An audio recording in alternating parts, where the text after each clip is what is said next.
You are now listening to the Here for the Truth podcast, hosted by Joel Rafidi and Yerasimos Stilianessis.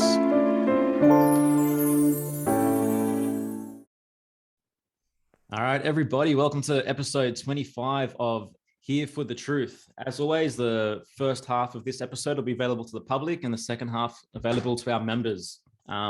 Today, we have an incredible guest, Bernhard Guenther.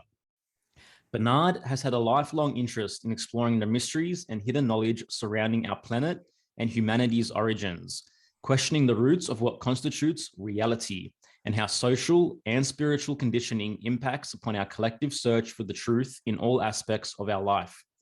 His journey over the past 25 years has also led him to the study and practice of yoga, qigong, movement practices, psychology, shamanism, as well as various spiritual and esoteric teachings. His website, Piercing the Veil of Reality, is a wide-ranging collection of essays, films, podcasts, webinars, and interviews, ranging from spirituality, shamanism, psychology, self-work, esotericism, history, to the paranormal and hyperdimensional realities. Bernhard is working with individuals from all walks of life, helping them in their path of healing and wellness. He also hosts his own podcast, retreats, and online courses with his partner, Laura Matsu. Bernhard is someone who has influenced me in my path the last 2 years in a big way, and I've been following his work and his essays and his podcasts and his videos, and super grateful for everything you've put forward, especially during these wild times, my man. It's such a pleasure to have you here. Excellent. Thanks for having me, guys. Awesome. Definitely, man. Thanks for coming on. Yeah. Where I'd really want to start with this one, because I know you've had such a rich story and such a rich journey, and such a key part of our podcast is getting the stories behind the truth. So I'd love, in a brief overview from you, just major rites of passages and red pills along the way, and how things planned out for you to be where you are and stand and speak truth to power as you are. Yeah, rite of passage. Many people actually don't know I was born in Los Angeles. My dad escaped Eastern Germany with his family, literally jumping off the ferry, swimming to the west side, got imprisoned, but then got out and then fulfilled his dream to come to the US. He met my mom on his way, also in a refugee camp. She escaped communist socialist Poland. So they moved to the US. He fulfilled his lifelong dream to study at UCLA, made his PhD. I was born there then in 1972. But then my mom, I kind of thankfully didn't want me to grow up in LA, so they moved back to Germany. So I was 1 year old. I moved back to Germany, to Munich. That's where I grew up. But, major milestones. I mean, usually all I can remember, I've been a very emotionally sensitive kid. I couldn't fit in, like always questioning kind of there must be more to life, but just went along with the program like anybody else in this age, And then it didn't really hit me until like after high school. I graduated from high school in Munich at the age of 19 and met a friend, and he introduced me to playing the drums.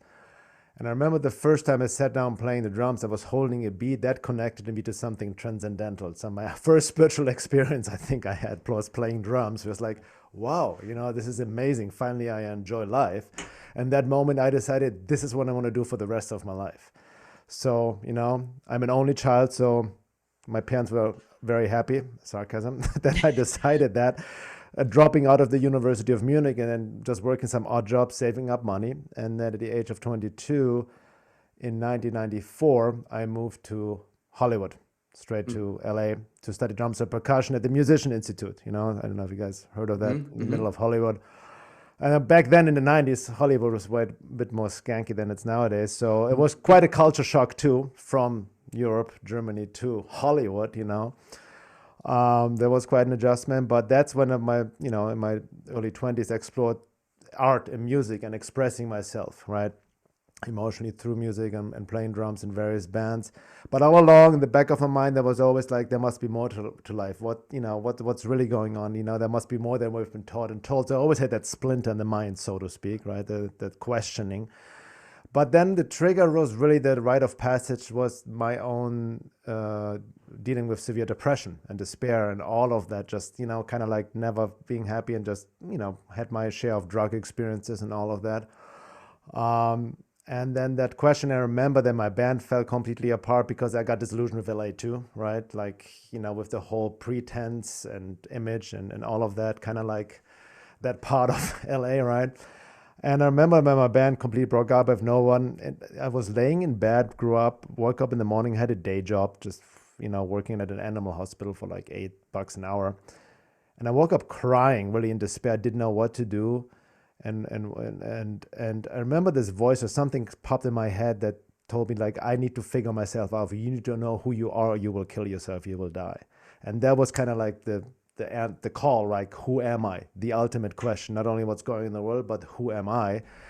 And then I remember going to this bookstore, and once you answer the call, like, there's guidance, unseen synchronicities, and there was this book laying right there as if it was there for me, and it was from this guy Krishnamurti, and was called Freedom from the Known. I was like, whoa, this is very fascinating. So I read his work, his book, and one of the first quotes that stood out to me in his book was, it's no measure of health to be well adjusted to a profoundly sick society.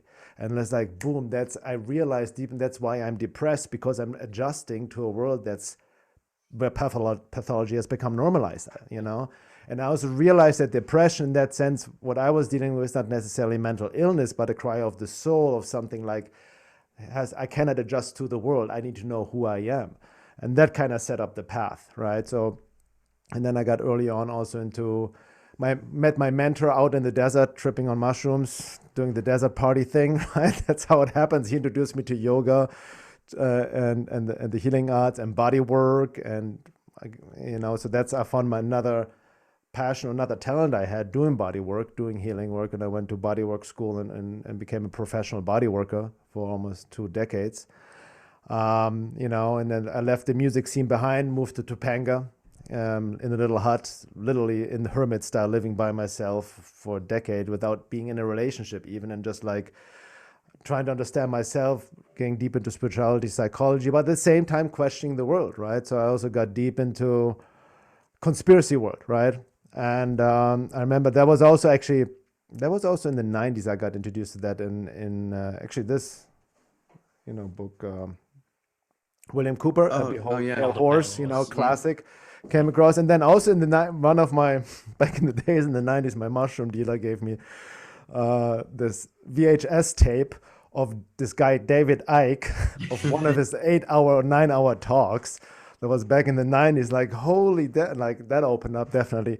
I mean, people can think of David Icke whatever they want, right? They think he's control opposition, this and whatever, but he was, he kind of opened up definitely the doorway, so to speak. And then I, got deeper and deeper, and then eventually got also more deep into the fringe, into the UFO phenomena, right? I always knew there must be something else. And one book that also really was a big trigger in my awakening, that was Bringers of the Dawn by Barbara Siniak. You guys heard of that book? It's kind of channeled material, but her early work was really good. I read that also in the late 90s, so that was a big wake-up call. And then the ultimate wake-up call was 9/11. Almost an anniversary, right? 20 years ago. Yeah. Where I just really then, I started also writing, started speaking out back on MySpace in those days. And then, early on, like what I realized in my own life, that it needs to happen both. The inner work, the self-work, very necessary to work through our shadow of our traumas, wounding and all of that. And the quote outer work, right? Researching, questioning what we've been told and taught, and getting more into the conspiracy world and all of that. And then, I took some detours into the new age pill a little bit here and there as it happened, right? Had to eat humble cake many times, and my cycles of dark nights of the souls and whatnot, and crazy relationships on the path and all of that. And, and then kind of took a life on its own, because I never really consciously planned on doing the work I'm doing. I just put my work out there, even back on MySpace, like I said, because I wanted to connect to others. Yeah. And then my friend said, you should have a blog. I didn't even know what a blog was back then. Blog, what is that? So I started the WordPress thing in early 2000. And then, people liked my work. And then I met my good friend, Umberto, who I mentioned before. And he said, hey, we should make some films out of your blogs. And then made the film Love, Reality, and Time of Transition, and UFOs and the Aliens, UFOs and the Question of Contact. And then another short one, Know Thyself. And that really blew up. We made those films like over like 2010, 2011, something around there. And that really blew up. And then, more people came to me. And at the same time, I was doing body work, right? I had my own practice, and that morphed then into also more holistic coaching and all of that. Started doing retreats at some point. I spent some time in Peru as well, in the jungle, and worked with curanderos and kind of the medicine path for a bit, but kind of got disillusioned with that as well. And, I never stayed with one thing. Like, it was always just wherever would lead me next, right? So, and I grabbed for various teachings, and, as the saying goes, once you answer the call, like the classical hero's journey, then the guidance comes, the interferences come as well. But maybe you guys can relate. One of the worst, experiences I had in my life were actually all rite of passages, because for me, what I see about life, that all these are lessons, right? Mm-hmm. So there's a bigger lesson in all of that. So I also understood early on not to get into the victim state, right? Oh, the world is doing this to me, and all of that. And even when we are now speaking out against what's happening in the world, we need to speak out, but also careful that we don't get into shadow projection and all of that, right? So otherwise we become what we fight against, so to speak, or become puppets to other forces we may not be even aware of. And I'm constantly in the same work. It just keeps on expanding. And then I met Laura, that was really divine guidance as well, my wife. And we started doing the work together, started doing courses together, retreats. And we escaped LA last year, living in Arizona now. And who knows what the future holds. So that's it kind of in a nutshell, I guess. Thank you so much for sharing all that. I hearing you speak, it's just pretty awesome, because I left the East Coast. I came to California. I was on an acting path, and then I went through my own let's say dark nights of the soul. I'm a body worker as well. I feel like each new thing leads to the next thing for me. It's so it's just really cool. It's really inspiring to hear you speak. I don't know, maybe I'll escape from LA one day too. I don't know. We'll see. I think it's always like, when it's like a natural call that happens, for mm-hmm. the same reasons you came to LA, and then at some point, maybe, who knows, maybe you still needed that. That's why I feel like what I also realized, that this path is highly individualistic. We all individuals, right? Based on not only our current life, but past life, karma, soul lessons, who knows, destiny, purpose, and all of that. So what I also learned, I need to watch out, in my own practice, I've had to learn not to give advice to others, what I know works for me, but may not work for others. So that's tricky. We always, out of our well-meaning intention, tell others what to do, but that may work for us, but not for others, right? Because I still have many friends in LA, and for them, like, hey, then maybe this is where you need to be. For us, we felt a strong call, so I agree with you. I think it depends on the individual and what works. And, exactly. I know you're a student I believe you're a student of human design too. So I think, again, it's just like what may work for one type, one profile, one way of being, or one authority is going to be different for the others. So it is definitely individualistic. Yeah. And I mean, individuality in general is a mass awakening, because I think for so many on a path, we so quickly adopt these cookie cutter models of what it is to be spiritual, or what it is to be on some kind of authentic path. But how can there be authenticity if it's shared with another? And often the only advice that I give anyone is you know what to do, right? And as hard as it may seem, you got to start trusting that call and start trusting that little voice on some level, because until you listen to that voice, then make an action based upon what it's speaking to you, then you're never going to develop that trust or develop that intuition and build that strength and flex that discernment to continue on that path. And your video, Know Thyself, was a big one for me. In, I guess, it was the final shattering of my New Age spell in a big kind of way. I mean, how do you see New Age spirituality and how people can kind of break free from that grip on some level?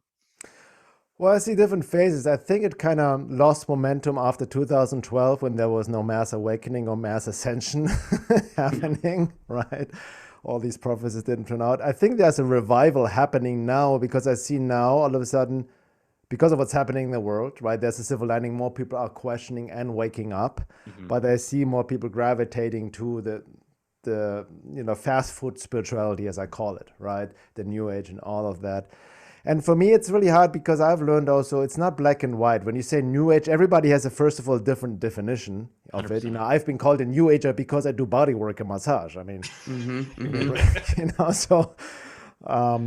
For me, New Age in a nutshell, first of all, when we maybe look at the definition, it's just, very superficial pop spirituality that only kind of like tries to force you in a positive state constantly without looking at the dark, even denying the dark, and misapplying higher truths that are true from a higher level, but you cannot just apply them right now. For example, all is one, hence we're all the same. No, we're not all the same. We're all one, yes, but there are vast different levels of being, From a high level, all is love, you know what I mean? Everything is an illusion. Yeah, that's true, but that doesn't help us right now, as well. We need to deal on that level where we're at right now.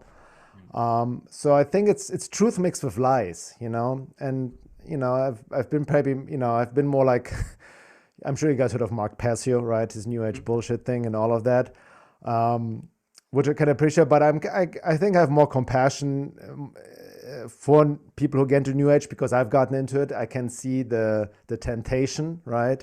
You get in there with well-meaning intentions. But if you're really sincere, you will see, it comes down to sincerity, really. If you're really sincere, you will see the not only limitations, but the harm of it all. And then you will have to learn the hard way. That's really what it comes down to. But, you can see it from different levels. You can also see how the New Age has been, socially engineered since the 50s, 60s, and all of that with the hippie movement and CIA involvement and all the New World Order and all of this and one, world religion and all of that. That's where the New Age ties into all of that. But again, the way I see it, that's why the work we do with my wife and I, when we work with people, the first question is how sincere are you? Because that's really what it comes down to. If you look into all the esoteric teaching, there's even the saying in the Bible, ask and knock and you shall receive, which has been very even distorted in the New Age as well, kind of like turn it into some manifesting your desires. But that saying is about the sincerity. The more sincere you ask, then you would truly receive that what you need, the true teachings and all of that, and the path opens up. So that's really what it comes down to, because even this day and age, I see a lot of people abusing the word awaken. I'm awake and all of that, right? When I'm not awake in the true meaning of the word, right? That's what we're talking about. You can be, quote, awake to some level of how the 3D matrix maybe works, right? But the process of awakening, that's the great work, right? And I remember I'm a big fan. I like Adyashanti's work a lot as well. And I remember in his book, The End of Your World, he asked one of the questions to his students is or in general, he asked, do you really want to awaken or just be happy in your dream life? Because he also realized a lot of people who talk about awakening, they don't really want to awaken. They just want to be happy in their dream life, Even the work we're doing in our courses, we make it clear it's not a personality developmental course. If you want that, go listen to Anthony Robbins or somebody else, you know what I mean? Nothing against them. We need that as well to a degree, right? But we want to go beyond desires, beyond personality, to awaken to who you truly are in the true nature. And that path is not a walk in the garden, so to speak, right? It brings up everything that is unconscious and unawake, right? And I think a lot of people who go into the New Age, they fall easily into spiritual bypassing, right? Because the true awakening path is, it's not pretty. It brings out its shadow work, right? That's really what it comes down to. It's very uncomfortable, and you deal with a lot of stuff. I can see it myself. I've been suppressing not only this lifetime but past lives. So it's a battle, really, So going back to the question, I can see how people get tempted into the New Age, and that's also how I feel the Matrix tries to steer people away, by distorting truth, so to speak. Yeah, for me, I think anything that negates, I guess, personal responsibility should be a warning sign for most people. All right, you've brought it up, so let's go there. The matrix control system. How do you see that in play at this point in time, and what are potential traps at the moment? Can you give us a brief overview, basically, first of how you perceive the matrix control system, what that is, even at the definition level? Yeah. On the basic level, I see it like my colleague and friend Tom Montauk. He called it it's the paradox, right? It's a prison and school at the same time. That's the way I see it as well. And then we're also talking about what level are we talking about, right? Because I also, the way I see it on the very basic level, what I see people now waking up is to the superficial layers of the 3D matrix, right? The physical matrix, where we see the corrupt institutions, government, globalist agendas and all of it, even Illuminati, secret societies. I still see this kind of on a superficial 3D level. And then it goes deeper from there, right? And then you can even go more into the 4D, the non-physical matrix. That's, I feel, the root of it all, right? I think the 3D matrix is just a manifestation of the hyperdimensional 4D non-physical matrix. That this is the ultimate secret, the topic of all topics, as Castaneda has talked about, and various esoteric teachings talked about these forces, that manipulate humanity from unseen realms, right? That we are actually not on top of the food chain for once, and also living under the illusion of free will, right? Because who is giving, where are the thoughts coming from, and where we can easily be manipulated from other realms. So then I see it, from these two different levels: the 3D matrix, the 4D matrix, and even when you look at the what we perceive as psychopaths, the globalists right now controlling the world and whatnot, especially now with COVID and all the Klaus Schwabs out there and the Gates and the Fauci's and all that. For me, they're just puppets themselves, right? And I think the trap is like just, we need to counteract on some level, right? But the trap is when you just focus on these personalities and project your hate and anger onto them, because they're expendable anyway. From my perspective, they are fully possessed by some sort of other force, occult, as Sri Aurobindo would call a hidden force, or cold force. But I think, what we are experiencing now is the ultimate alien invasion through our own bodies, right? And that's for me the ultimate secret. And even in light of the alien topic, that, when we're speaking of aliens, that these are not necessarily beings from other planets, but they've always been here interdimensionally interacting, right? And they have worked to this end game we're in right now, for thousands and thousands of years, to prime our bodies to use as incarnational opportunities, because that's the only way they can exist or interact with this reality, right? It ties into the jab and all of that as well.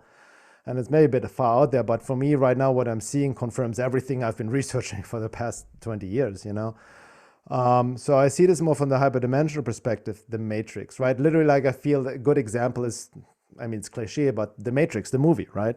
With the machines and the humans being used as batteries. That's kind of similar, like how our life force is being used as food. Food is not necessarily physical food, but, whatever we emanate, from our lower nature, sexual pathologies, or our projections emotionally and whatnot, this is what other beings feed off of. And so they want to keep us in this frequency prison, especially fighting each other and whatnot. But what I've also realized, and what's really important to note, and written in all complete esoteric teachings, is, in particular, what I've gotten into lately is Sri Aurobindo's integral yoga. And he put this whole matrix setup with the occult forces, other beings, in this higher picture of the evolution of consciousness, right?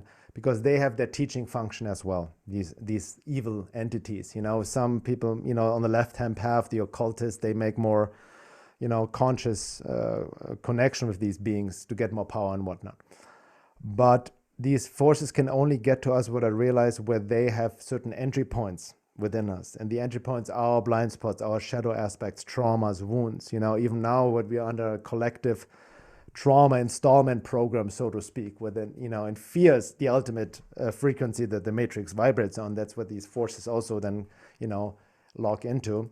So it's all about frequency. But when you study the occult esoteric teachings about these forces, you can utilize them as teachers, right? Because they can only come in where you have the entry point.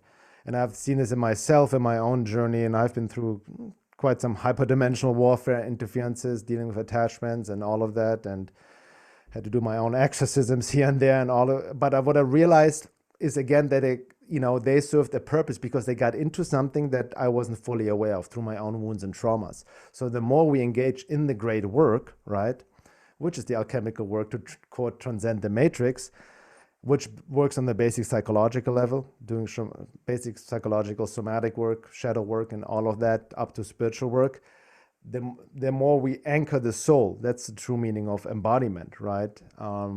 to bring the soul to the front, as Sri Aurobindo would say, or Gurdjieff. And the more we are anchored the divine within and connected consciously to essence, the less we are affected by these other forces, and the more we, quote, transcend the matrix and create a new reality.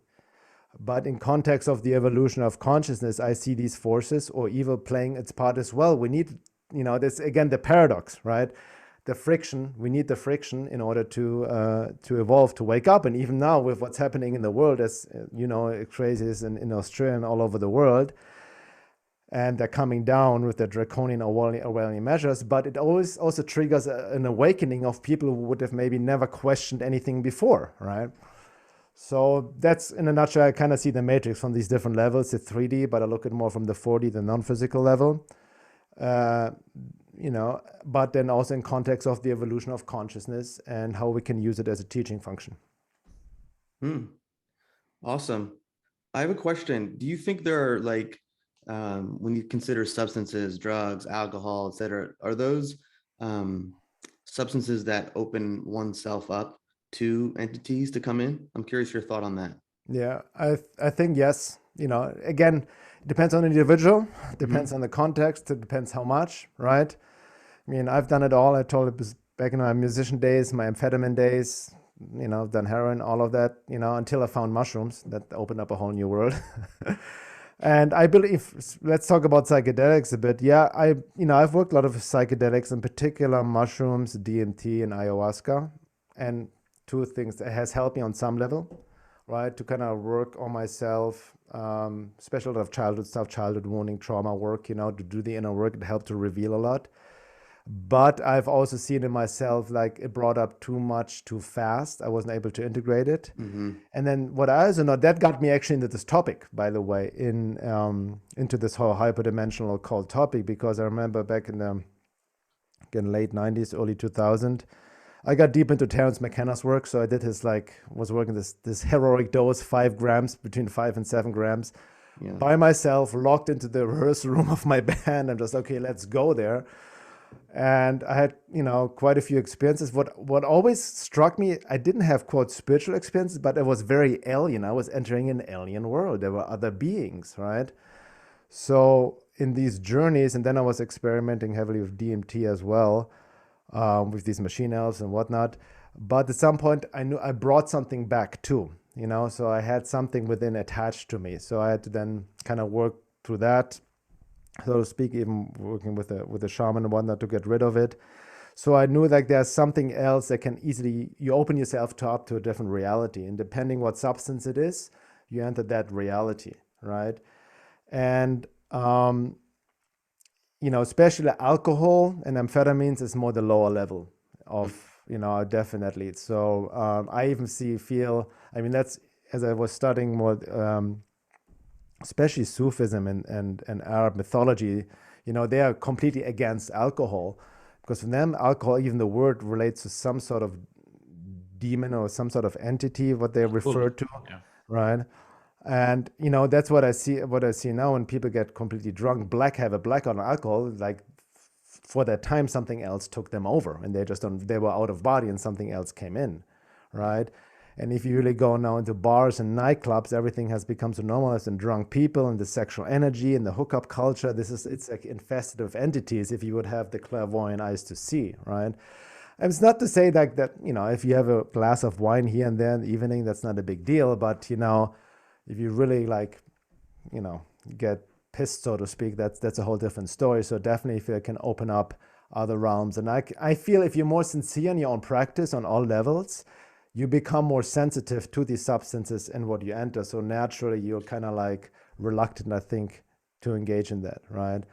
The whole psychedelic scene and ayahuasca, that's a whole topic on its own. I've written a big essay on it because I feel there's a whole other side to the ayahuasca thing, which became very popular, right? I see there are a lot of, again, it's not black and white. I don't want to throw the baby with the bathwater, but in my work, I've quite dealt with a lot of people who were, dealing with some severe entity attachments based on the ayahuasca ceremonies gone wrong. So that can happen as well. Yeah, I'm happy that you brought that up. I'll have to check out your essay, because especially living in Los Angeles, it's like this thing where someone's like, I have my shaman and I do ayahuasca all the time, and it's just got so popular. And I was just curious to hear your thoughts on that, because it's just, where's the sincerity, as opposed to it's just some other thing to attach to and to make part of your identity. And then talking about New Age, it's easy to spiritual bypass. People get hooked on the peak experience, you know, and like, oh, you know, I'm enlightened and I'm a shaman now because I had 2 ayahuasca ceremonies. Yeah, no, exactly. And listen, at the end of the day, a person's going to be on their journey. I've done some crazy things, but it's just interesting to consider, because you said something before too that I love that you said is things can come up too quickly, too fast. And if they don't have the psychological foundation and understanding of the structures of the psyche and their self, like what is that going to do to them? You know, how do they integrate it in their life, in their soma, etc.? So, you know, these medicines, these substances are super powerful. And it's not just like, oh, my friend, we're going to Peru and we're just going to do it. We're going to do a thing, you know? So cool. Yeah, definitely. I mean, I think intention is such a big part as well, because most people, or not most, I don't know, but I mean, a wide range of people, I'm sure, would be looking to these substances as a form of escape, right? And if the intention is to escape, then we're going to be disembodied in that process. And the moment that, you know, we become disembodied, then of course we're opening ourselves up to be, I guess, attached to by some other form of entity. So I don't know, like I don't really, I've never done ayahuasca, I haven't really abused any kind of substance or psychedelic, but you mean I've smoked my fair bit of weed in my day, kind of thing. And initially my use of that was to escape. You know what I mean? I didn't want to be where I was. I didn't want to deal with what I had to deal with. And you know what I mean, the fallout from that was never good. But I think if we go into something with the intention to ground and to center and to, I guess, check in with what we need to check in with in more of an embodied way, then they can be quite beneficial. No, I agree. I mean, as I said, it's intention, you know, and even like with ayahuasca, just on that note, you know, I was just talking to Laura the other day. Nowadays, you know, we go like, especially in Topanga, I know, like I've never done ayahuasca because of it, but I know there are all these kind of groups and here and there. But, you know, I don't want to sit with 20 or 30 or 40 people I've never met before and open everything up. When the traditional way, you have to understand, you know, people grew up together in a tribe, and you do like maybe 1 or 2 people with the shaman, and that's it. You know what I mean? Instead of like these 20 strangers from all over the world. And, you know, I mean, I've had experiences. I know this medicine woman, shaman woman from Peru I was good friends with. She told me about scenarios where literally like the shaman was not holding space correctly, and she's very clairvoyant and sees some entity coming out of one person jumping into the next, right? Because everything is open. That's that. Yeah, I was in Peru in 2018, and that's when I had my only ayahuasca experiences. I did 6 ceremonies over 9 days, and it was a pretty intense experience. But I was by myself for the first 2, and then there were a couple other people, so it wasn't this whole like huge group thing. I mean, I enjoyed it for what it was. Afterwards, I didn't feel the desire to keep doing it, but I had some powerful insights. But I can only imagine like being in a group of 20, 30 people, you know, what can come up, how entities can maybe bounce from person to person. I mean, this is powerful stuff. It's not something just to be like, oh, my Sunday's open, I'm just going to go over to Topanga and do this. Exactly. Yeah. I mean, because I guess like on one level, we're more easily manipulated when we haven't done that shadow work, right? When we haven't really dealt with those traumas, when we haven't really had that deep look in the mirror, or had those hard conversations we need to have had. And from the other side, like these, I guess, unseen occult forces, they prey on the fact that we're not willing to go there within ourselves. Yes. Is that how you see it? Exactly. You know, because the more you make the darkness conscious, that's how, because I've learned a lot. I mean, I have a whole webinar on my website, 8-hour webinar called Occult Forces of Hyperdimensions, where I kind of condense my research and experiences, because it's a vast topic, and it has become more popular, this topic, I've noticed over the past 4 or 5 years, right? And with the popularity, which is great, bring it to awareness, but with it, a lot of distortions, and see a lot of people still like blaming entities, you know, or people like contact me out of nowhere and like, I have 24 entities that, you know, attached to me. Can you get rid of them? So, you know, you have to be first of all on an extreme high level of being to really see entities and know how much attention. I'm not clairvoyant, so I don't see anything. I can have certain senses, but I also know I fooled myself, you know. A lot of what I thought were entities were my own thought projections, you know. And then what people are actually dealing with is their own basic shadow stuff, and not necessarily entities maybe come in, and they exaggerate it, but they're not necessarily attached to it. So what I see the danger right now, which is also all the occult teachings have talked about this as well. People dabble in the occult, they get into these topics and entities without having the psychological or even spiritual foundation, right? And then they can easily get lost in the maze of the occult, which even Sri Aurobindo warned about. And I've seen this a lot, people losing it, in the rabbit hole of the occult, so to speak, and getting lost in shadow projection, even completely going maniac and whatnot, and seeing entities everywhere, and like getting in paranoia as well, which is what these forces want as well. So it's really important. That's why even with Laura and I, the work we're doing right now, as people are more awakened, we help people to work on the foundation. This is the most important part, which is like, it starts with basic shadow work, understanding Jungian psychology on the most fundamental level, which a lot of people talk about, but don't really apply it, because it's easy to talk about triggers, when you're not triggered, and projections and all of that, and really owning that and understanding where it comes from, right? On a very basic level. And that goes back into basic childhood wounding, trauma work, and all that, and especially the body work, the somatic approach, right? Not just head-centric analysis. I'm sure you guys can relate to. I mean, I have a strong intellect, and it used to work against me because intellectually I understood shadow work, and this relates to this and that. And because I just understood intellectually where my childhood wounding comes from, I thought I'd healed myself, but it's still in the body, right? So the work is through the body. That's the key point. And a lot of people, especially in this information age, are out of body, and we're getting addicted to information. And that's another thing, especially in the truth movement or conspiracy world and all of that. Yeah, we need to share information, become aware, but then I see a lot of people losing track. So why do you seek truth to begin with, right? What's your intention? So ultimately, it should be to awaken, right? So there needs to be other work, because it's impossible to figure out the matrix and everything in the occult just intellectually alone. There's no way, right? And that's what I learn more and more. Also, having more the humility to embrace the unknown, right? Or the mystery of life, which I simply cannot understand. The more I know, the less I know, so to speak, right? Intellectually. And then at some point in the journey, as it has been in my life, especially over the past few years, is bringing God into the picture, the divine, the surrender. And that's another tricky topic or trigger topic, God, because we associate with dogmatic religion out there, and we know, yes, religion has been used for social control as well. But again, we don't want to throw out the baby with the bathwater, right? So then the spiritual aspect. But going back to the initial point, I think the psychological foundation is very important in this day and age, right? And the more you do that, then you automatically close off the entry points, right? And I think it's good to understand, like going by know thy enemy, right? And, understanding how these forces operate, the modus operandi, right? But you don't dwell on it. I see people can get very much into these topics out of like curiosity, novelty, and go more and more, but what's the point? Like, it's similar like when you in traffic. I like the analogy, like you need to know the traffic rules, right? So you don't get hit by a car, right? And so look left and right, know the rules and all of that, but you don't, get in your car constantly thinking about, oh my God, I'm going to get in an accident. Where's the next car coming and all of that. So you're going to be aware of it. Similar with shadow work, right? Make the shadow or like make the darkness conscious, but don't dwell on it. Same what we're seeing in the world right now, right? We need to be aware of the dark, make it conscious, but I can see how people easily slip into doom and gloom. And that's what these forces want too, right? So we focus on the negative timeline.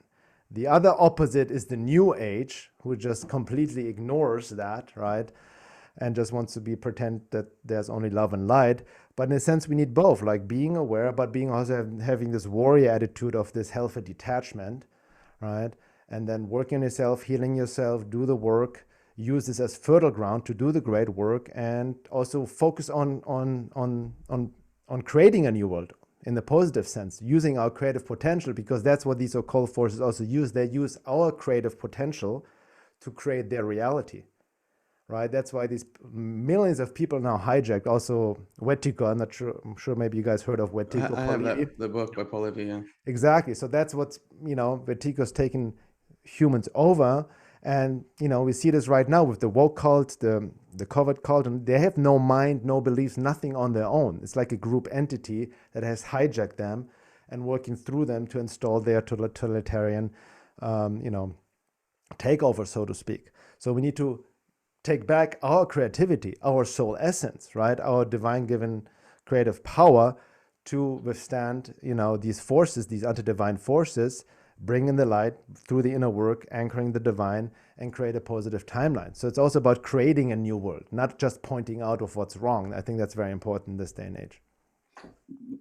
Bernhard, you're speaking my language 100%. And, my foundational education was very intellectual and psychological, and let me just getting more and more information.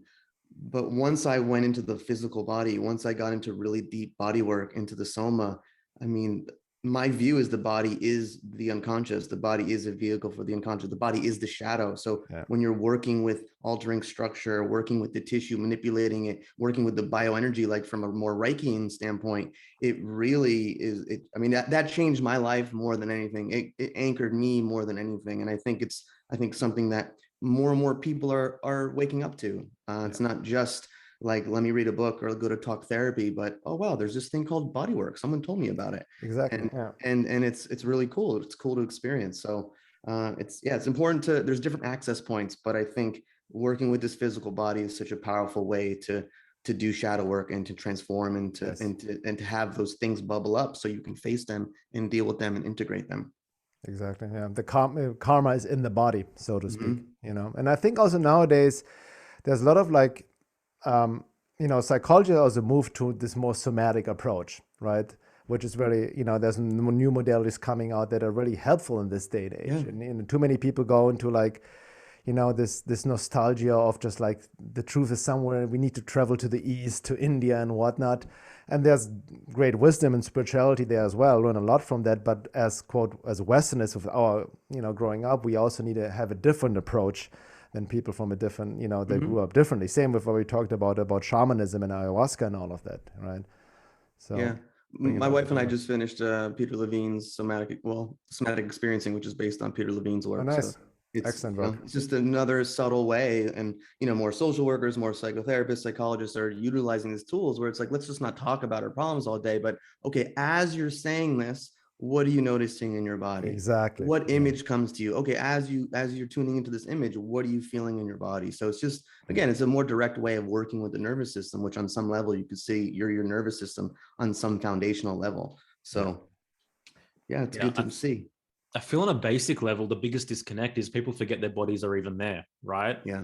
We're just floating heads most of the time. And we think that spirituality and understanding nature and reality is it's all intellectual, right? But really, we're not even present in our bodies. We're not feeling any energy or any anchor within our bodies itself. And that's why we get so lost. And that's why we get so far off track, because there's no anchor point. We're not grounded anywhere. It's just, I know this information now, I'm special, right? I'm on some kind of path because this information's coming to me, kind of thing.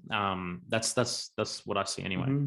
Yeah. And when you think that's very important, because I noticed that as well. Like, as I mentioned before, Laura and I were doing these courses, Embodied Soul Awakening. This is an integral approach based on the fourfold approach, as we call it, holistic self-work, working on all levels: physical, somatically, emotionally, psychologically, and spiritually.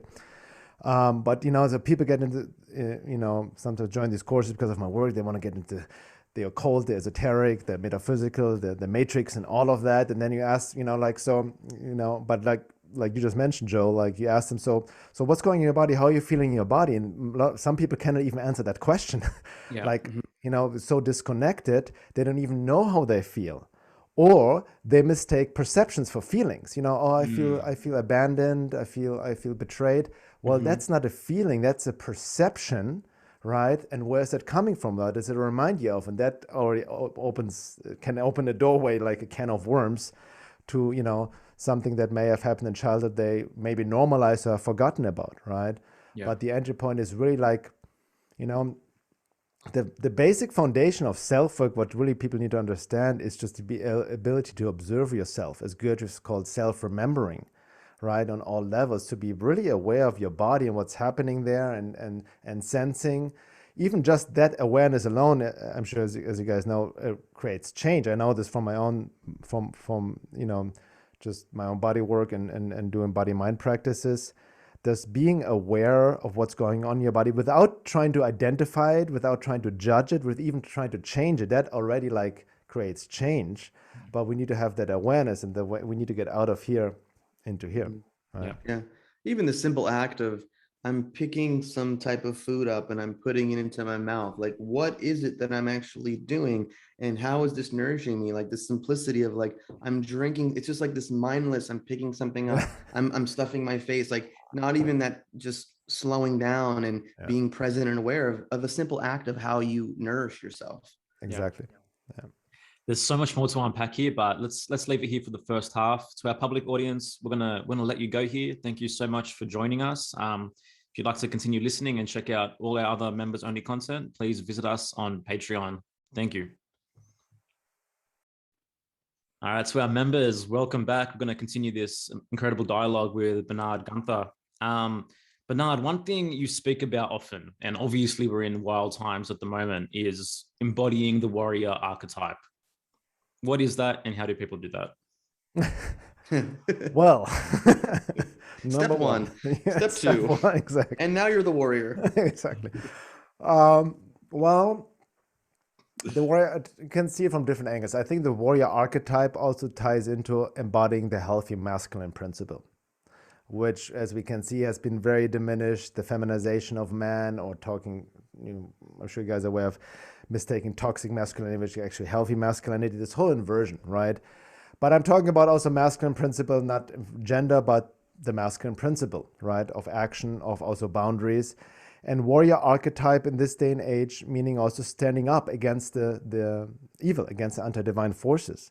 And I feel a lot of spirituality, speaking about New Age, has been distorted, in the idea of just not resisting, right? Or not counteracting, and just sitting back and turning the other cheek, or just meditating on love and peace, and or the distortion of reality creation, you know what I mean? That you live just in the bubble, and you just need to focus on what reality you want to create and all of that.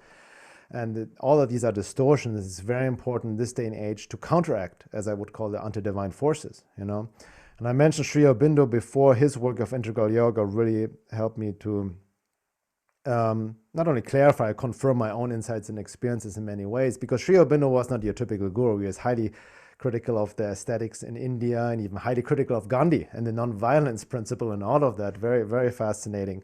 And he talked about the necessity to destroy the anti-divine forces.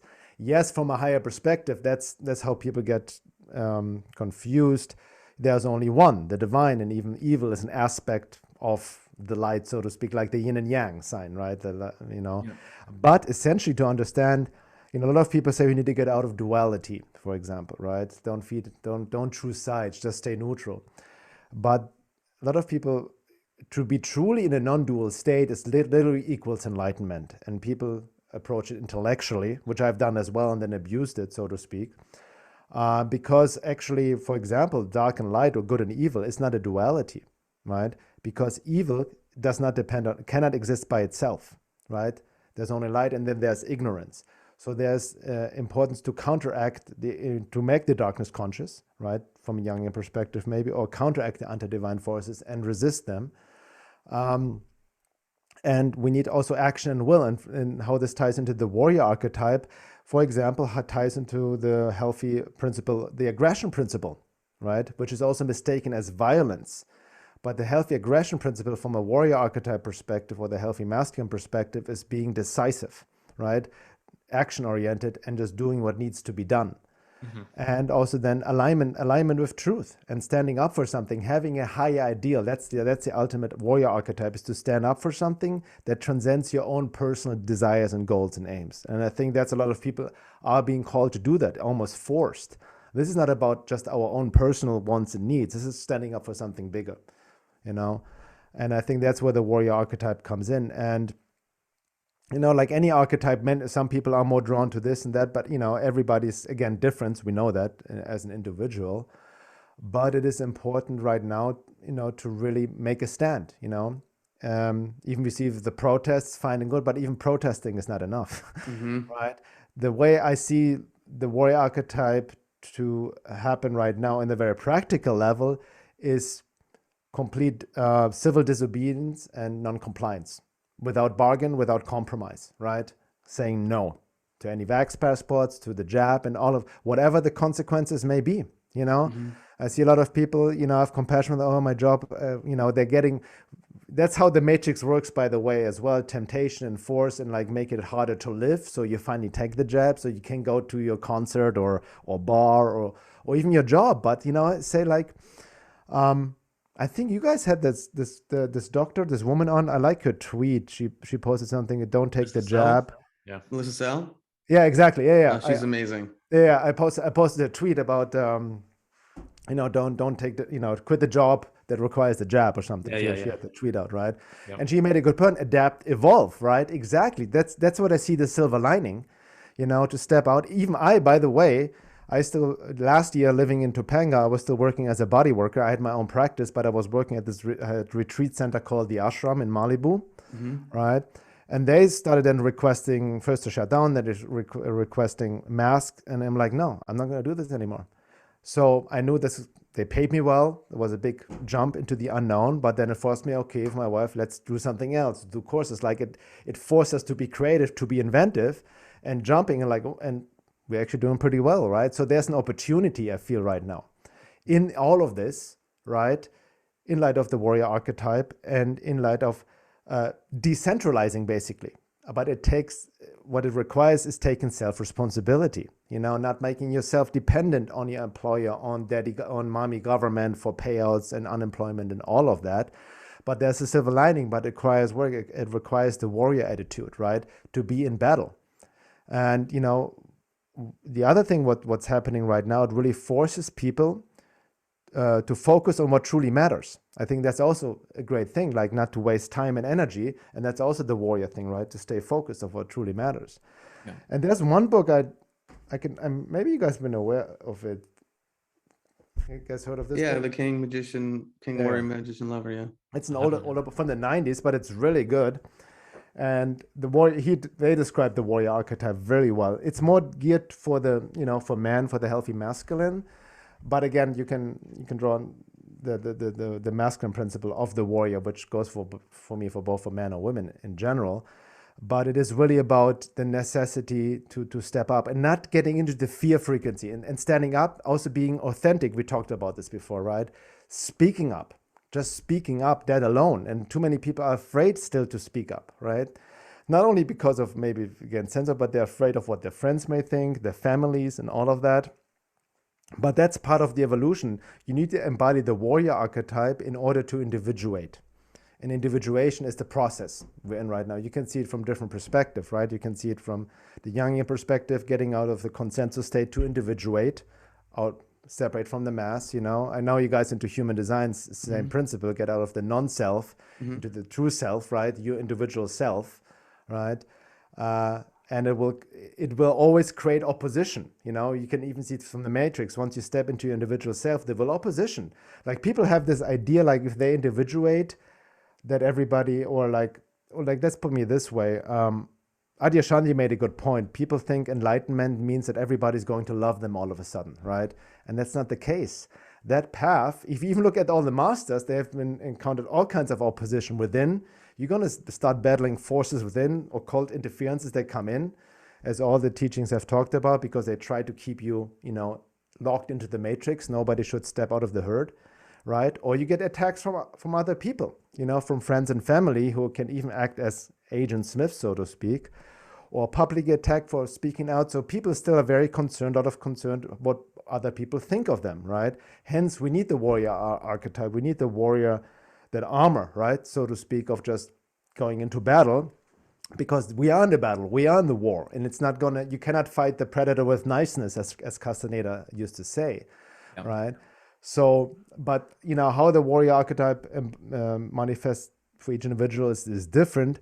On the very basic level, it just really comes up to stand up for what is right, you know, and listening to conscience, you know, because that's, I think, on my path, it's always like been, people tell me something, you're so courageous doing this and that, but I don't necessarily consider myself courageous. I have my own fear still, right?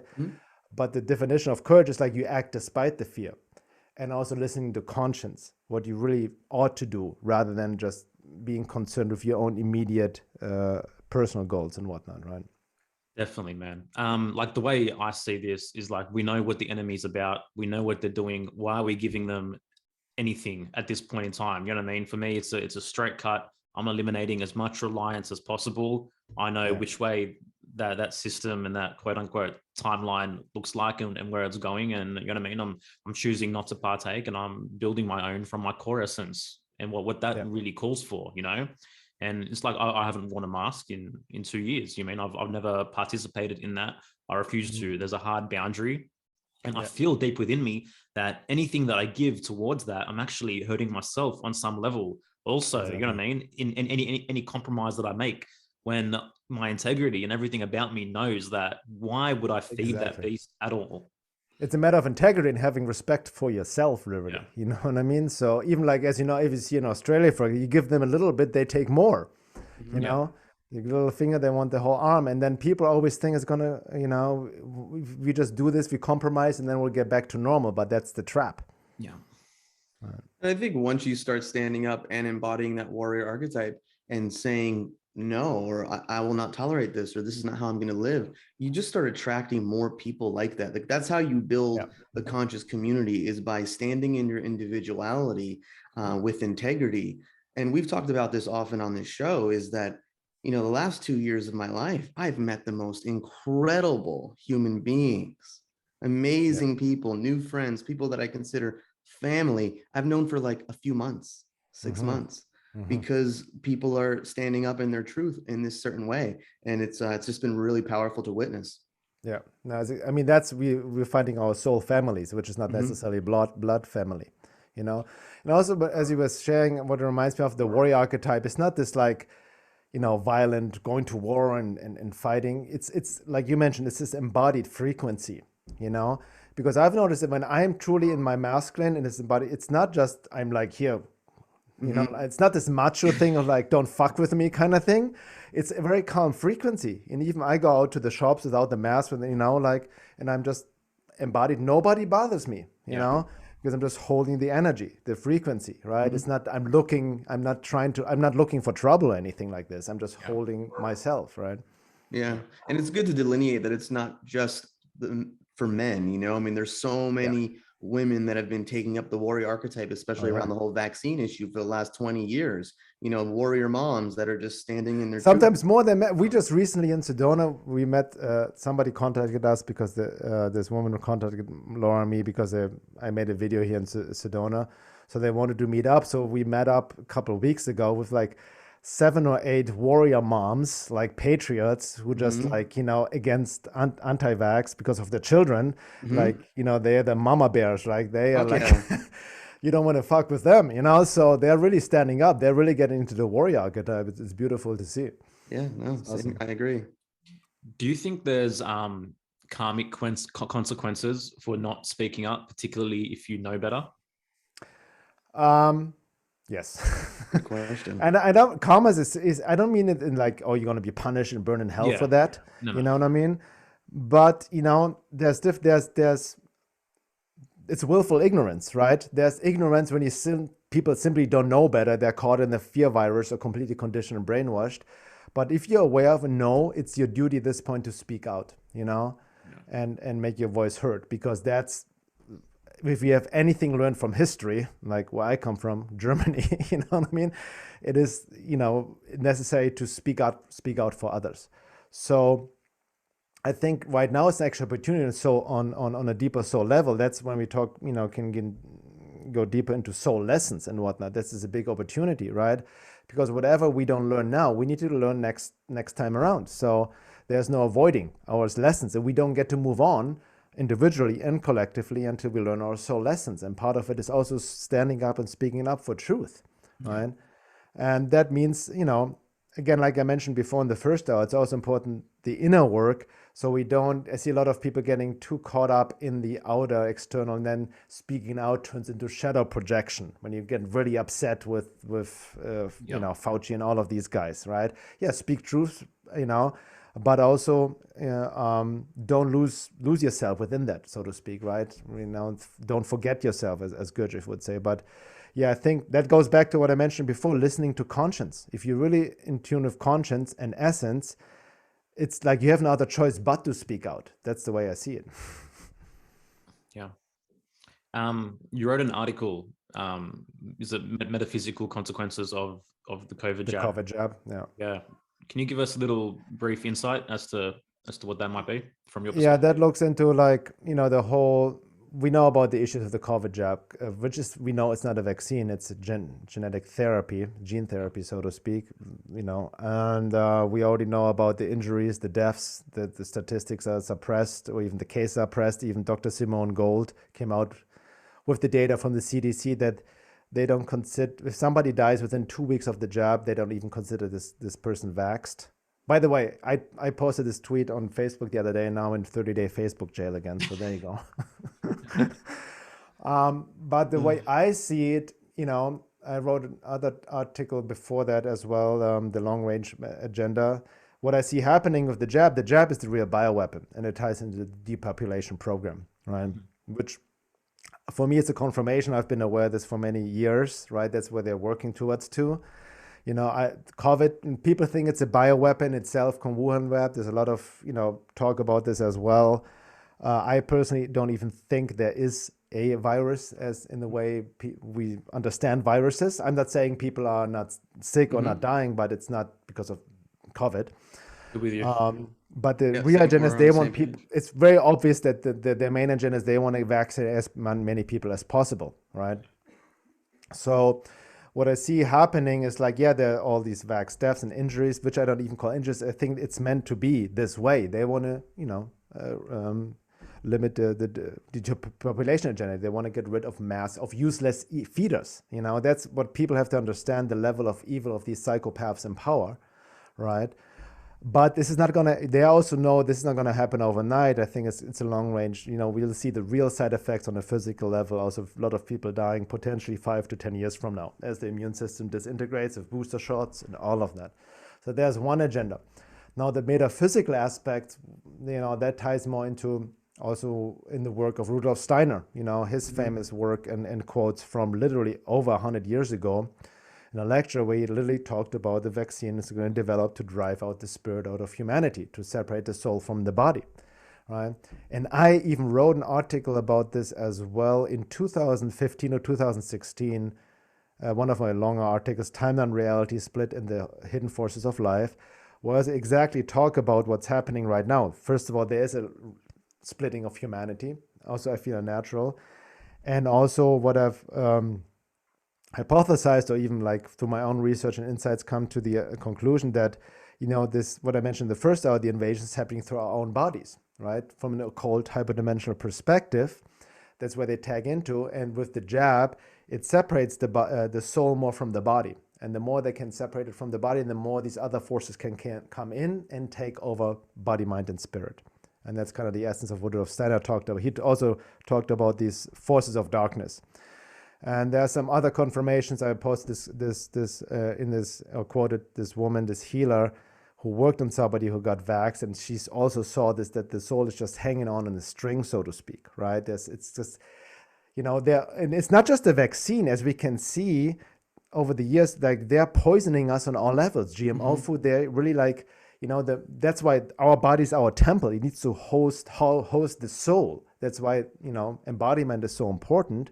But with everything else, the disembodiment, people are checked out, it removes the spirit or the soul, astral body, whatever you may call it, more from the body. And the jab is the ultimate, the end game, so to speak, for this takeover through our bodies.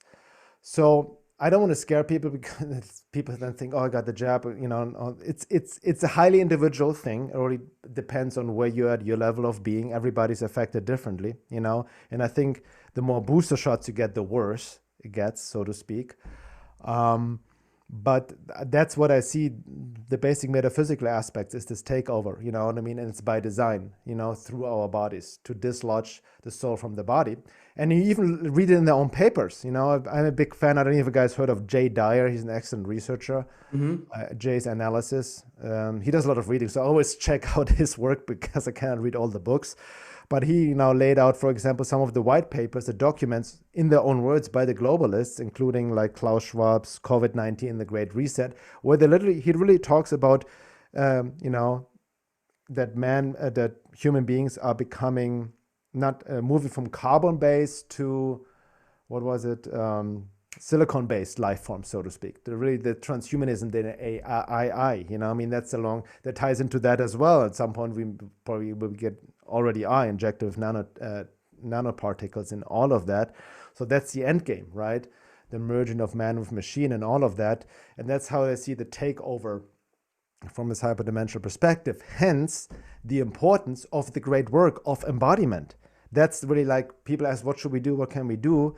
Yes, we need action, we need to resist, but the inner work, the more you remove your stuff, the shadow, you know, work through your shadow, your trauma, your wounds, you anchor the soul, connect to essence, you know, the less these forces have an effect on you, you know, and then you're also immune to what's happening out there.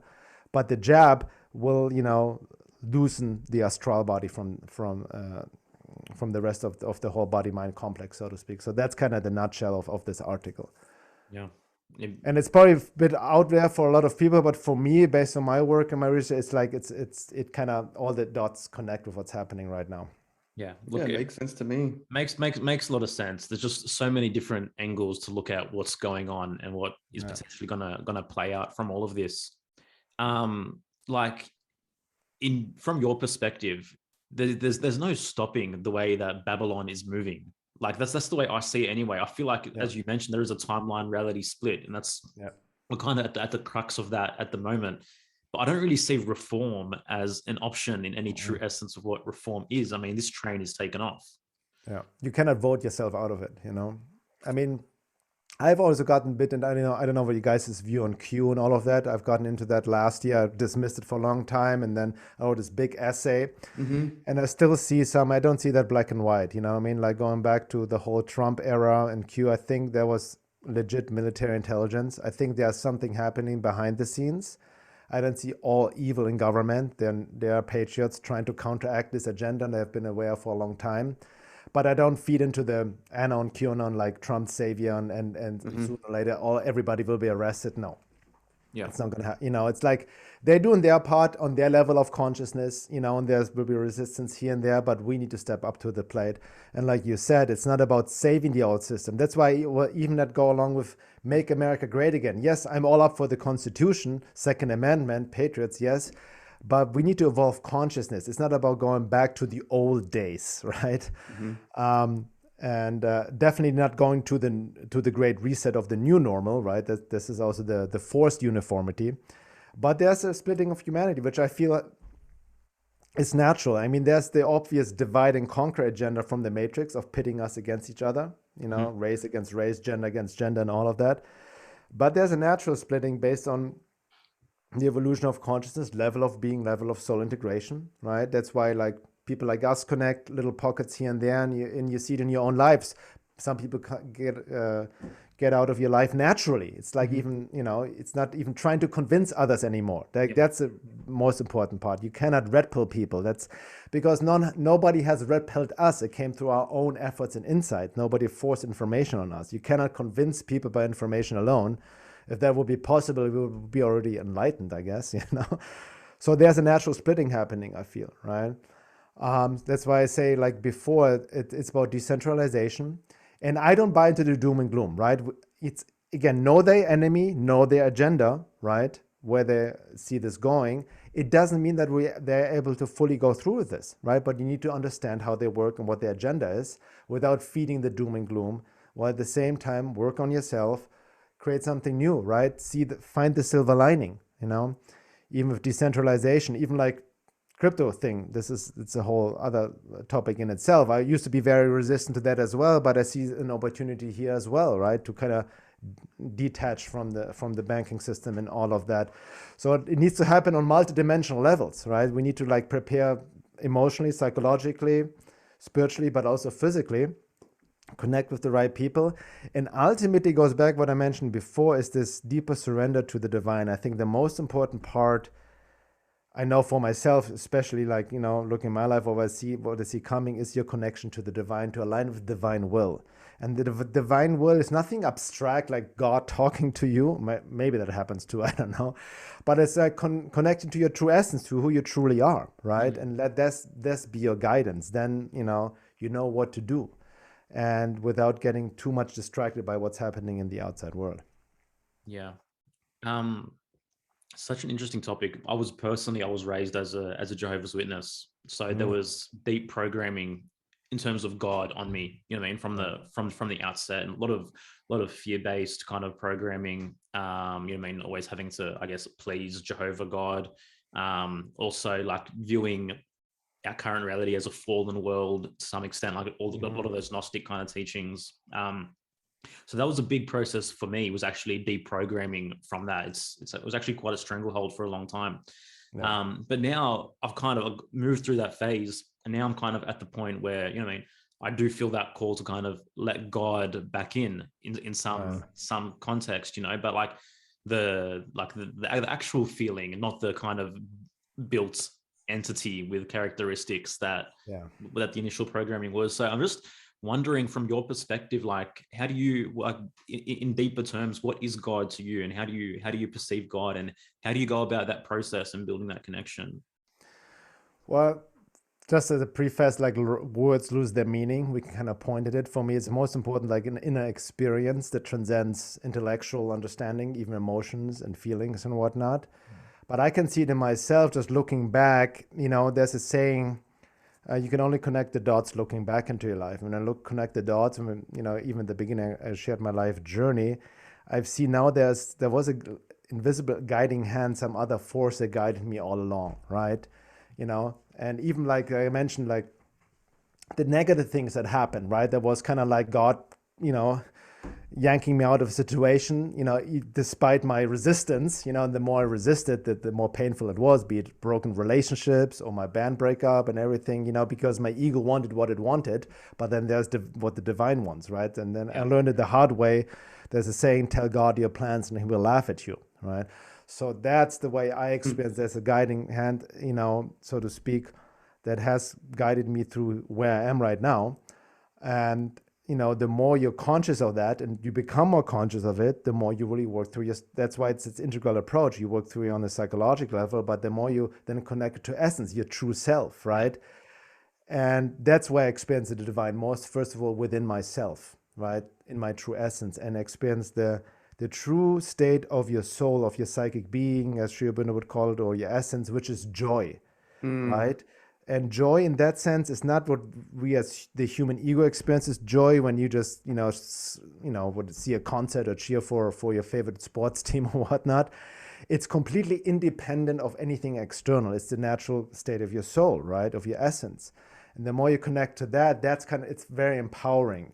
And that kind of connects me to something deeper, and then opens up to deeper levels of intuition. And, you know, I don't make decisions out of my head anymore. Right? It's more this deeper embodied knowing, in the sense, you know, similar when I came from the US, from Germany to the US, or when I moved from LA to Arizona, it's some deeper calling that transcends rational thought or anything like that, right?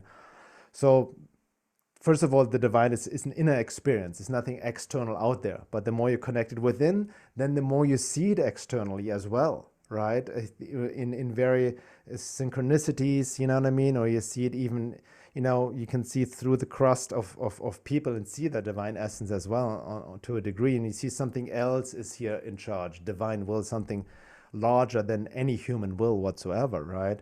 So I think we have been tricked, and, you know, I can relate to that. I can know a lot of people who have been, you know, raised religiously like you have and whatnot, with the idea of some external God that watches over you and is going to, you know, reward you or punish you, right?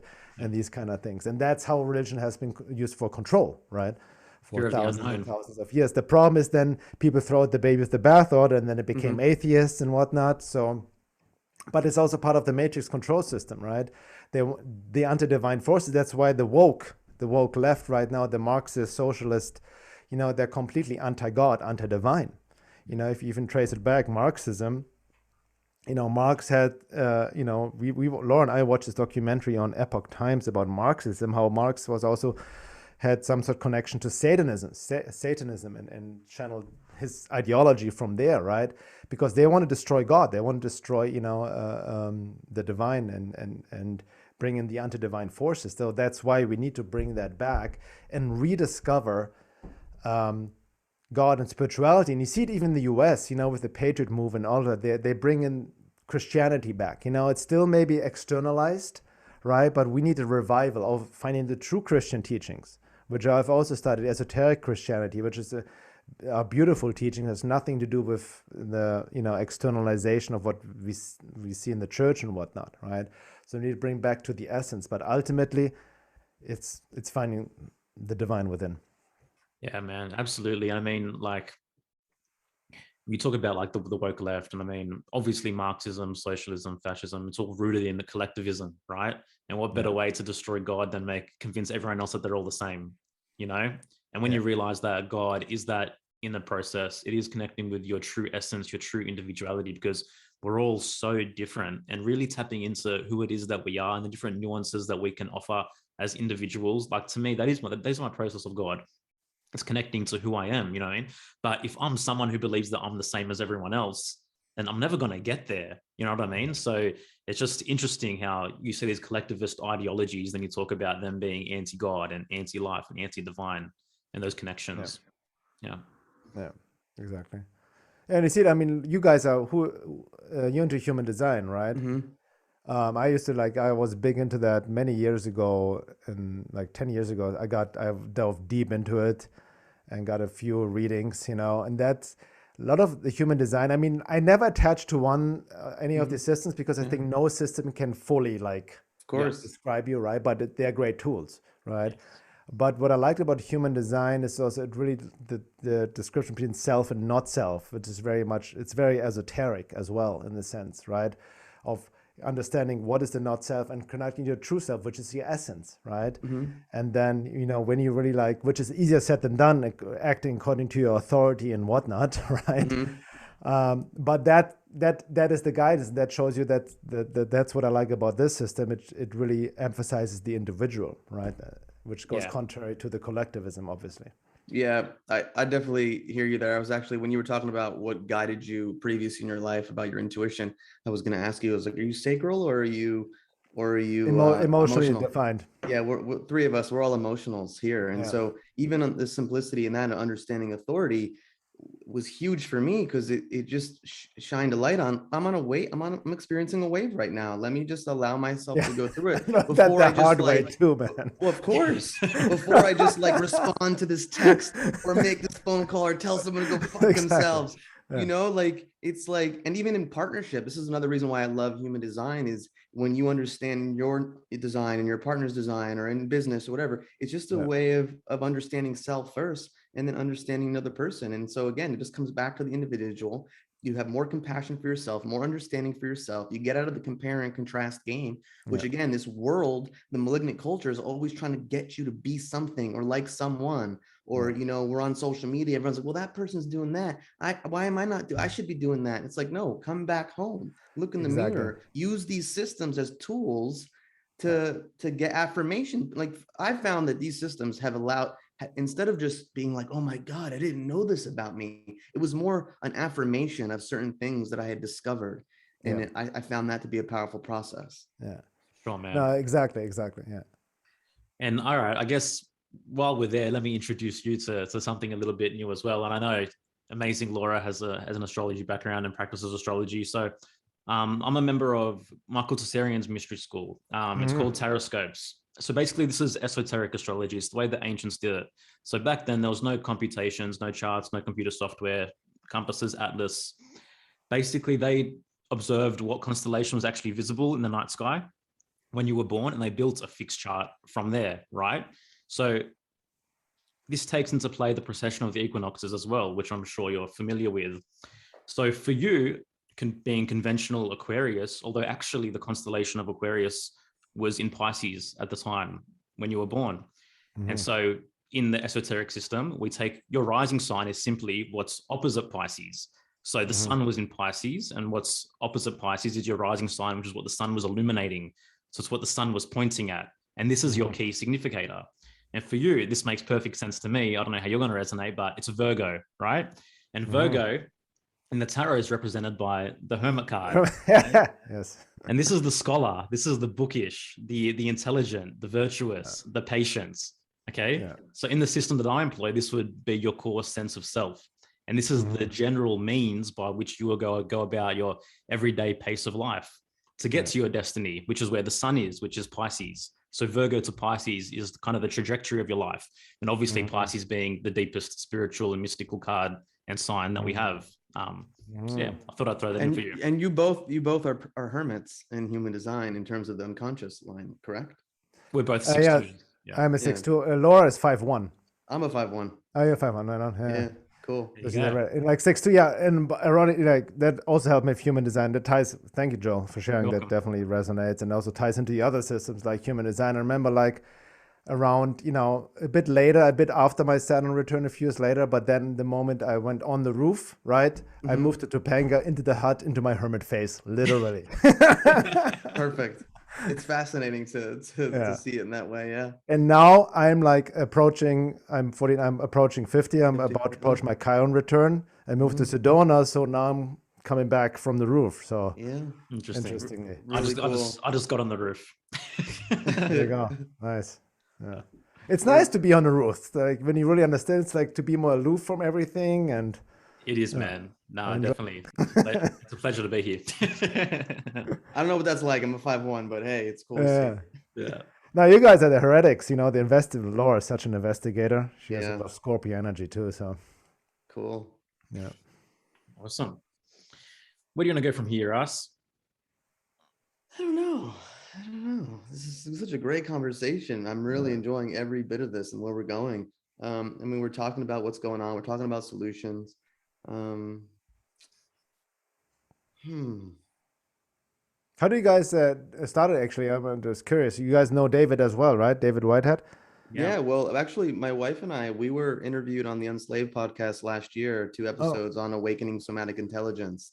Oh, nice. And Joel saw those episodes and found them to be pretty cool. And he hit me up on Instagram, and we just realized we were on the same page and like soul family. And we were like, I always wanted to do a podcast, but I couldn't do it on my own because Joel has amazing skills and qualities that are just not my strengths.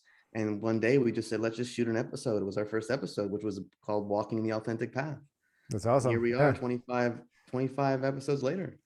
So that's how we connected. But you can and then we actually ended up on Unslaved together, talking about the podcast and walking an authentic path. Coming full circle. See, that's what I mean. That's what's happening. Like you guys, stepping into your own, into your own power, basically providing this. You know what I mean? Like that's how we had David on. We had David on here too. I think it was our 6th episode, and then he had us on his podcast. Which it's how it goes. We build the connections.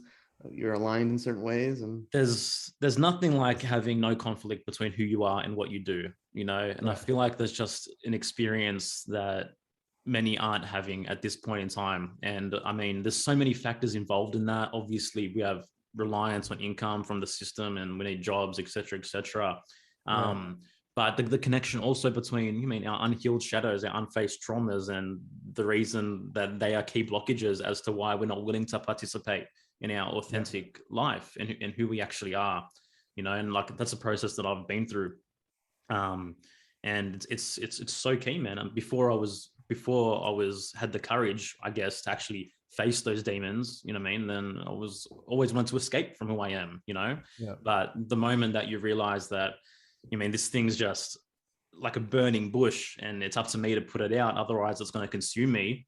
Then you can actually find that equilibrium, and from that point actually discover who you are deeper. Then things like this happen, man. I mean, and to me, this is true reality creation.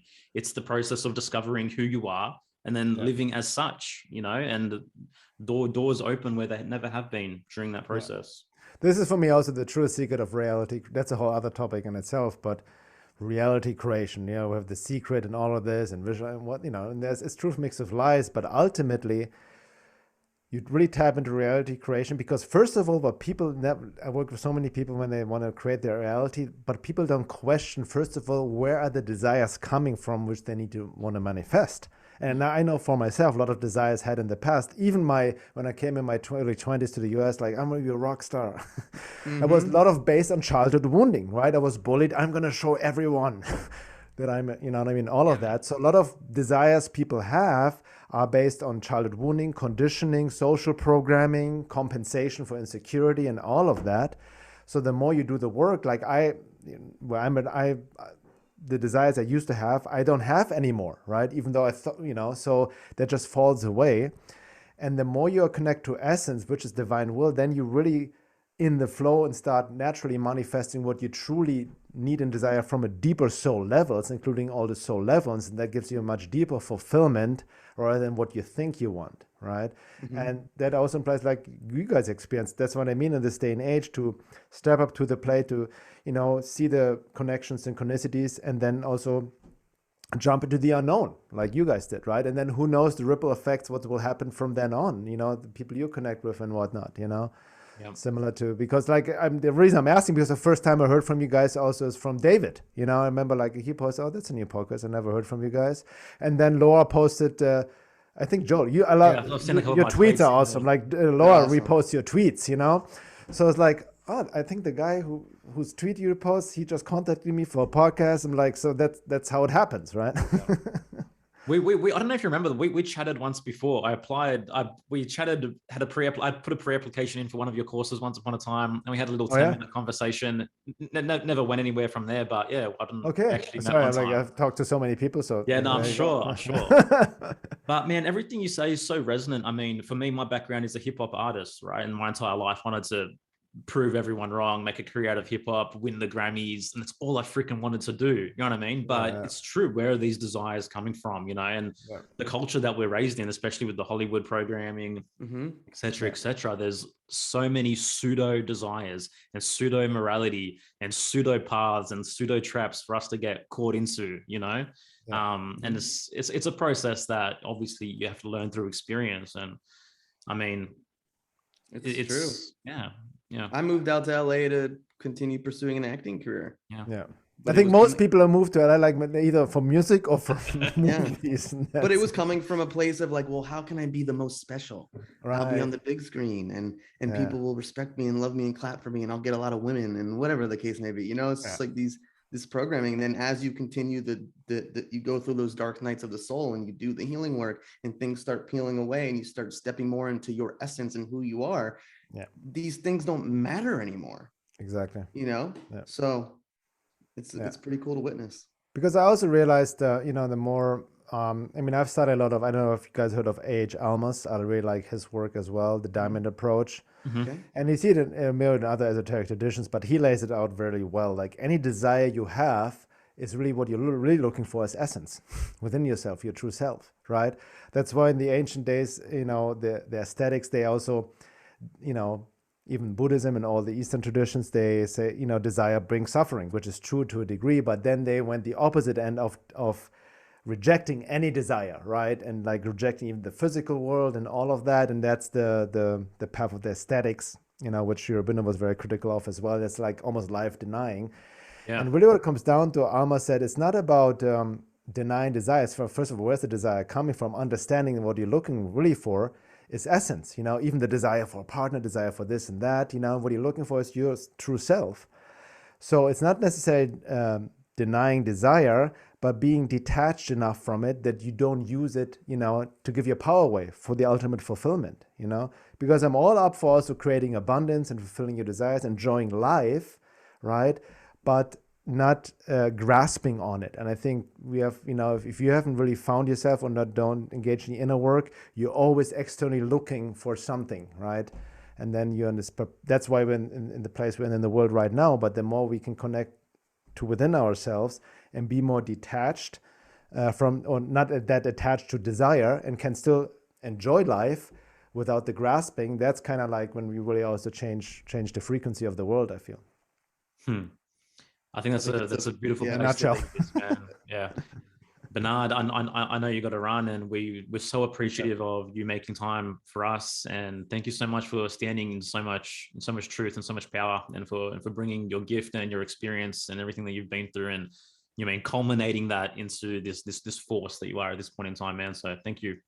Yeah, thanks so much, guys. Yeah, thanks so much for being here. And real quickly before we sign off, do you want to share your website or any information, social media, etc.? Yeah, but at this point, like my website is veilofreality.com, so all my work is there, including the podcast. I have the same setup like you guys, first hour public, second hour for members with my wife, or sometimes we have guests on as well.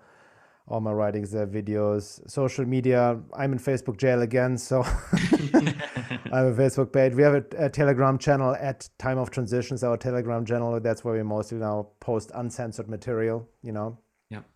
And do you guys have a Telegram channel at all, or? Yeah, we do. Yeah, we're growing it. I'll check it out. Awesome. Process, Yeah, exactly. We'll link up for sure. And that's it. And right now, like as I mentioned before, my wife and I, Laura and I, we are engaged in online courses. We just started a new one, taking 25 people on a journey, going really deep. But we're also working on a standalone version of this course, which also will be released soon. And that's that. And then who knows what the future brings, right? Yeah, man. Absolutely. Guys, thank you so much for listening. I highly recommend you go check out Bernhard's material, whether it's at his website, Veil of Reality, or on YouTube. Check out some of his videos, get your feet wet, discover what this guy's about, because there's a lot there. Definitely that's resonant. To our members, thank you so much for supporting us. We really, really, really appreciate you guys, and hope you've enjoyed this episode. We'll see you next time. Take care. Take care, everyone. Thank you. Smoking mirrors, I'm seeing through the illusion. Waking up in a time, they think you're in a delusion. Somebody set the alarms, cause they be too busy snoozing. I'm in a DeLorean.